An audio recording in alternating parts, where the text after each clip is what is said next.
ये वाली चिकन चीज़ बोटी कबाब अगर आपने घर में एक बार बना ली ना दोस्तों, तो इसे बार-बार बनाने का डिमांड आएगा। और ये बहुत ही ज़्यादा चीज़ी बनकर तैयार होती है, वो भी हम इसमें चीज़ की क्वांटिटी बिल्कुल कम यूज़ करने वाले हैं। आप देख सकते हो ये दिखने में ही कितना ज़्यादा डिलीशियस बना है और खाने में तो ये बहुत ही स्वाद का बना था दोस्तों। चलिए तो फिर और देर ना करते हुए झटपट ये रेसिपी शुरू करते हैं। हेलो दोस्तों, मैं मोनी रान्ना बाटी में आप सबका स्वागत करती हूँ। इस रेसिपी के लिए सबसे पहले हमने यहाँ पे लिया है चिकन।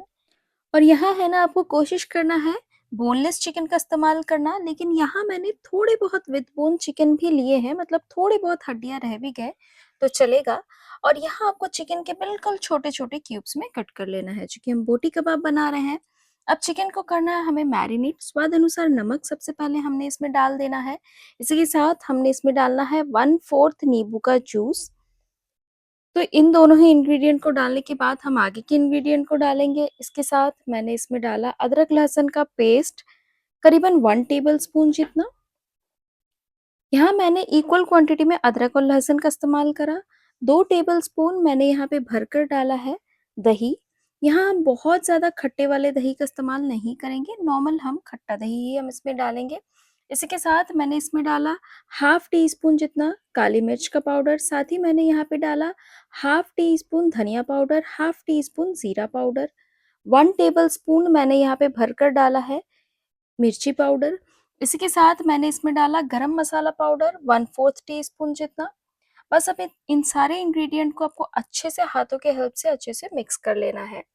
बिल्कुल हाथों की हेल्प से आप मसल-मसल कर सारे इंग्रेडिएंट को मिक्स करना दोस्तों। इससे क्या होगा ना, ये जो मसाला है, ये चिकन में बिल्कुल अच्छे से एब्ज़ॉर्ब होगा। और इसे अच्छे से मिक्स होने के बाद हम एटलीस्ट इसे हम आधे घंटे के लिए ऐसे ही रेस्ट होने के लिए छोड़ देंगे। बहुत ज़्यादा टाइम के लिए अगर आप नहीं भी रेस्ट करें तो ये चलेगा, लेकिन एटलीस्ट आपको आधे घंटे के लिए कम से कम इसे रखना है। तो जब तक कि हमारा चिकन मैरिनेट हो रहा है, हम एक सॉस का मिक्सचर बनाकर तैयार करेंगे, जिससे कि हमारा ये रेसिपी है ये और भी ज़्यादा चीज़ी बनकर तैयार होगा। तो सबसे पहले हमने यहाँ पे डाला बटर।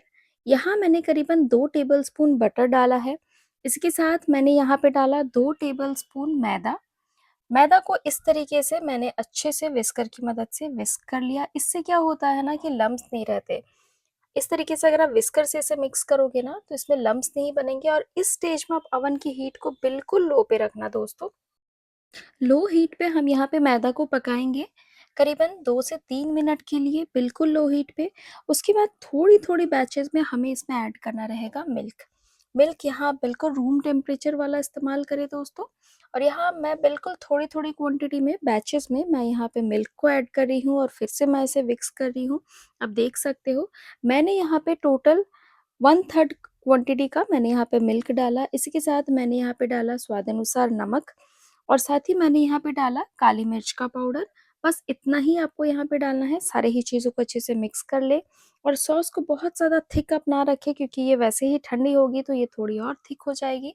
तो बस इसी स्टेज तक आपको इसे पकाना है। ओवन के हीट को मैंने इस स्टेज में ऑफ कर दिया और एक और बार सारी ही चीज़ों को मैंने अच्छे से मिक्स कर लिया। इसे आप ऐसे ही अभी साइड में रख लें। अभी तक आधा घंटा हो गया है, चिकन अच्छे से मैरिनेट हो गई है। अभी हम बनाएँगे चिकन को प्रिपेयर करेंगे सबसे पहले। तो यहाँ पे मैंने कढ़ाई में डाला करीबन 1 टेबलस्पून जितना रिफाइंड ऑयल। और यहाँ है ना, इस रेसिपी को हम रिफाइंड ऑयल या फिर बटर में ही बनाकर तैयार करेंगे दोस्तों। अब तेल अच्छे से गर्म होने पर हम इसमें एक-एक कर इस तरीके से चिकन के पीसेस को स्प्रेड कर देंगे। मतलब आपको कोशिश करना है कि कढ़ाई के बॉडी में ये चिकन के पीसेस अच्छे से स्प्रेड हो जाए और एक के ऊपर दूसरा ओवरलैप ना करे दोस्तों। इससे क्या होगा, चिकन अच्छे से पककर तैयार होगी। तो इस तरीके से मैंने सारे ही चिकन के पीसेस को अच्छे से स्प्रेड कर दिए। इसे मैंने इसी तरीके से पकाया है और बिल्कुल भी नहीं चलाया है। करीबन 3 से 4 मिनट के लिए मीडियम हीट पे मैंने इसे पकाया है। मैंने इसे ढका भी नहीं था। आप देख सकते हो एक साइड से अच्छी सी पककर तैयार हो गई है। हल्की-सी कलर इसकी चेंज हुई है, हल्की-सी गोल्डन कलर इसमें आ गई है एक साइड से।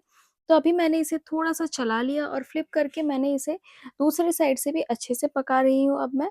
लेकिन इस स्टेज में मैं इसे अच्छे से फिर से एक और बार स्प्रेड करके मैं इसे ढक कर पकाऊँगी। तो कढ़ाई का लिड मैंने कवर कर दिया और इस स्टेज में मैं ओवन के हीट को बिल्कुल लो पे कर रही हूँ, मीडियम पे मैं अभी नहीं रखूँगी। तो लो हीट पे करीबन 4 से 5 मिनट के लिए मैंने इसे और पकाया है।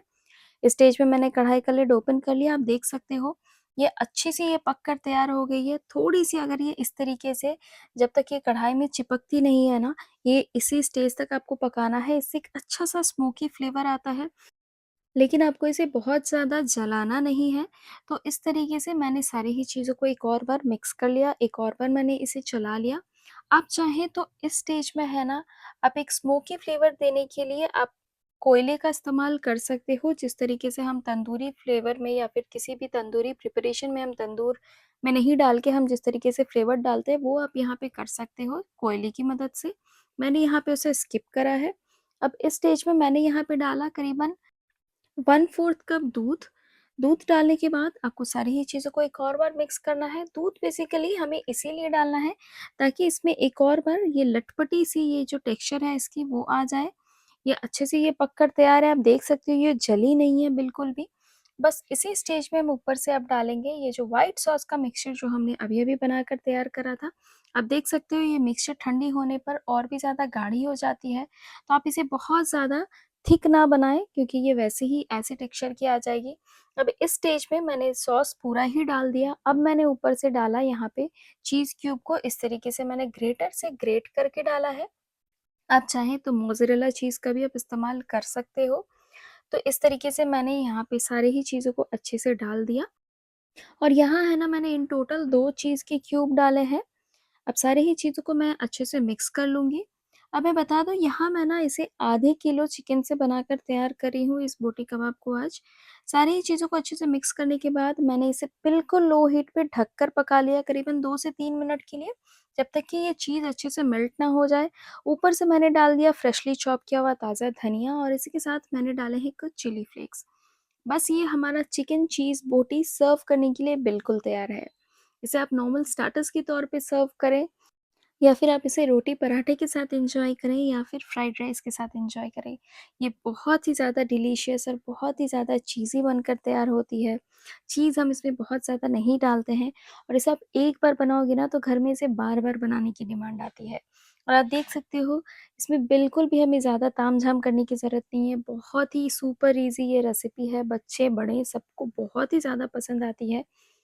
तो उम्मीद है मेरी आज की ये वीडियो आप सबको अच्छी लगी होगी। वीडियो अच्छी लगी हो तो इसे लाइक करें और शेयर करें और चैनल को सब्सक्राइब करना ना भूलें। मिलते हैं एक नई रेसिपी के साथ, तब तक के लिए धन्यवाद। Happy cooking.